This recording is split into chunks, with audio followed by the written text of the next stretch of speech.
cut down a tyre, and then he loses that tyre right in the tri-oval, gets sideways, upside down. Remember, this is about 190 miles an hour when this starts to happen. Wild.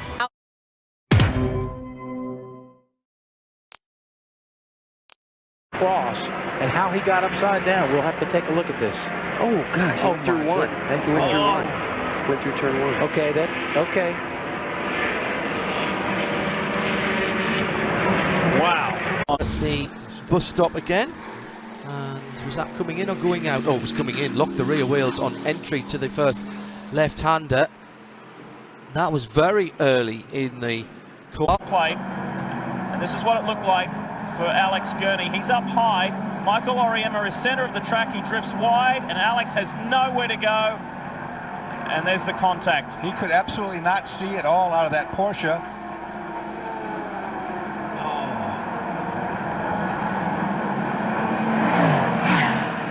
Daytona prototype sweeping through. AJ Armendinger led that charge. Now this is a separate incident down in turn 1 involving car 22. Boy, 22's had a pretty checkered career in this race so far. That's the second time we've seen him at the side of the road. Back to Alex Gurney. Oh, now the bad news is with that wheel being bent, you have to assume that the front suspension on the tie rod's going to probably take a hit too. You can't be. Clark's got it going. No, this is. Oh, it's out of. It was just behind the bit of a Rolex of it going into there, just missing his braking point. And as he turned in, all four Michelin's locked up before he spun off. Did he make contact with the tyre? 41 car is in front of one of the Action Express cars. First car gets through. Ooh, the Johnson car. Is that one of the Acuras? That is one of the Acuras, yes, Jeremy, going through there. It is the 8. Do have it refired now, so they're losing some precious time on pit lane, but hopefully they can get this issue sorted. Oh, and a problem. Oh my gosh! That was a very hard impact there as they're heading up into the left. Okay. Oh, full course caution. Huge impact between the 99, the Daytona prototype, and the 62. Memo the Gidley GTLM Ferrari. Memo Gidley behind the wheel of the 99. Great response from everybody here in terms of safety workers and flag marshals. Remember that Daytona does this better than anyone else. The debris field there, obviously we're looking into the sunset right with into the cloud. sun. On. Here is a look at what happened. First, Malucelli reported a loss of drive in his Risi Competizione Ferrari. He stopped by the side of the road, and then along came Memo Gidley, who was unsighted, and whammo. That was a tremendous impact, just scary to look at, and obviously tore the front end off the Red Dragon machine. There we see another look at it. He's diving to the inside of that GT machine, obviously unaware that Malucelli was slow on the left-hand side of the racetrack, just scary. Crew and officials. Now, little incident a moment or two ago out on the circuit when the Porsche 912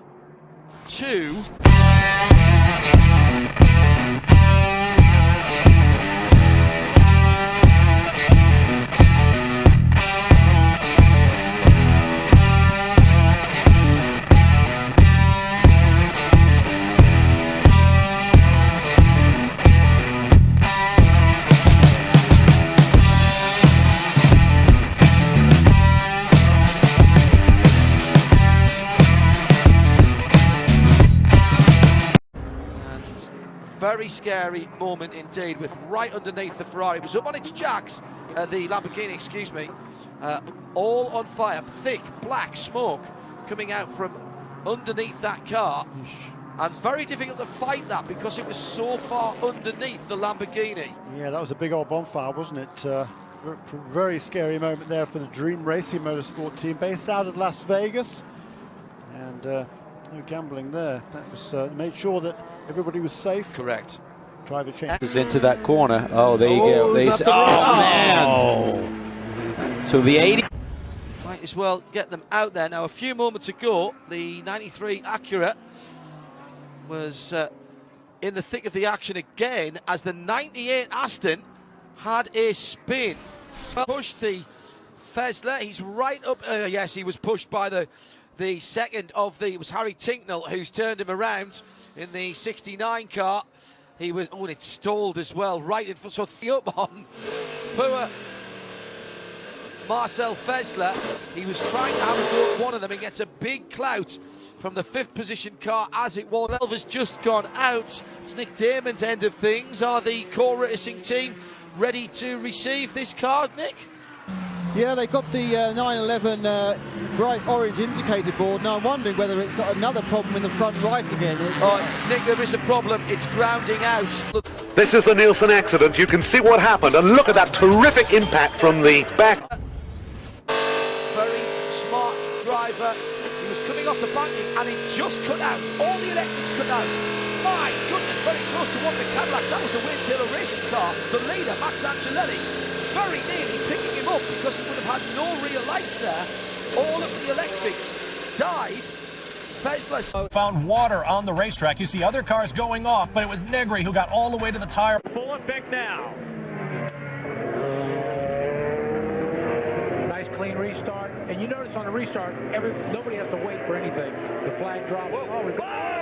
That was one of the. That's one of the SRP. Car stopped on anywhere near the racing line. It just kills me. Spins and goes around, and that is the 31 behind it, the 2nd place Cadillac. And my goodness, Mike Conway just Oh, look, too much speed. We've talked about this corner. Look at this. I was just looking at that, and it's right before the wall stopped. It started out with the fueling fire early on in the stint, and when the car trundled down the pit lane well before the pits closed, I'd say a solid 30 seconds. Him parked, he's obviously backed it into the wall. There he is coming off the wall, and a fire starts back in the engine bay. He went off in the infield and lost the lead to Tom Kimber-Smith. So, of course, we have yet another dramatic twist here at the 53rd Rolex 24 at Daytona. That is the number 54 Core Auto Sports machine of Colin Braun, leader in the PC category. We quickly... And Albuquerque able to get by both of them, as does Taylor. The problem is Pele is catching them. Mueller's stapled to the bottom of the track. And once Pele has to commit to the outside, then he kind of gives him a little... Oh! And a spin, and there may have been a touch. I think there was a touch. We're getting confirmation there was contact. Ricky Taylor had been so good on the brakes into turn 1. I don't know if traffic had something to do with it. We'll look back, but Albuquerque now out of the way. Was he so unceremoniously moved? Let's find out. Albuquerque is easy on the brakes, and Ricky just releases that brake pedal like Dirk Mueller did, but he was not close enough, guys. He was not close enough to make that move. It was a bit clumsy. Oh boy, it's under review. It's a bit clumsy, but no. To the Ford, and it's at the bus stop, hits the inside curb coming out of the bus stop, the right-hand curb, sets the car off and spins up the track and goes straight. You've hit something really, really hard. This will probably bring out a full course caution because that car's not going to be able to go any further than right where it is right now. See the amount of water that we've had. That there's a spinner. Spin well. Too much curb on the entrance to it. That's what I would say that wasn't being bumped. He was just way over his head. Take the curb on the inside there, it really unsettles the car. He's lost it on the braking way before. On the way in and spun it around. So he has hit the wall, and reasonably hard. There was somebody in front of him having a moment there as well. In fact, there was 2 or 3 cars. I'm astonished. Coming down into the braking area. He's spun that on his own. He's definitely spun that on his own. The car that was on the high side was nowhere near him. The car on the low side was the closest, and I don't think was close enough. It's 1, 2 rotations, then a tap of the rear left. Then he scrapes along the wall. And then he just... And coming out of turns 1 and 2, loops it around and has hit the inside wall. Exactly as we thought. So Cooper McNeil then... Well, so there's a whole string of cars in GTLM. Ricard Leitz in car number 912 is next. So that's why it has fallen down, yes. PC car. Presuming is that a replay or not?